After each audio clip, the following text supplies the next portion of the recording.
స్వామి, నాకు మహా ఉపకారం చేసి ఎంతో పుణ్యం కట్టుకున్నారు అంటూ బ్రాహ్మణుడు తన కర్ర బుర్ర తీసుకొని వాగు ఒడ్డు నుండి కదిలి నడవగా నడవగా ఒక చిన్న నది తగిలింది.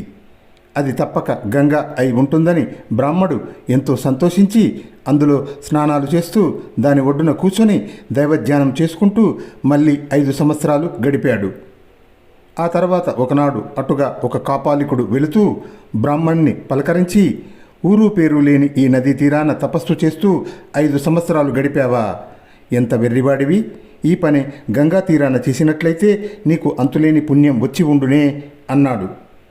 దాంతో బ్రాహ్మడు ఉలిక్కిపడి, అదేమిటి స్వామి, ఇది గంగానది కాదా అని అడిగాడు. ఇది గంగనా? నక్క ఎక్కడైనా సింహం అవుతుందా? ఈ నదికి గంగకు పోలికే లేదు అన్నాడు కాపాలికుడు. స్వామి, తమరు ఇలా వేంచేయటం ఎంతో మంచిదైంది. నాకు ఈ సంగతి చెప్పి మీరెంతో పుణ్యం సంపాదించుకున్నారు అంటూ బ్రాహ్మణుడు తన కర్ర బుర్ర తీసుకొని ఆ నది తీరాన్నించి బయలుదేరి నడవగా నడవగా కొన్నాళ్లకు నర్మదా నది వచ్చింది. ఇది తప్పక గంగే అని రూఢి చేసుకొని ఆ బ్రాహ్మణుడు రోజు ఆ నర్మదా నదిలో స్నానాలు చేస్తూ దాని ఒడ్డున కూర్చొని దైవధ్యానం చేసుకుంటూ అక్కడే 5 ఏళ్ల కాలం ఉండిపోయాడు.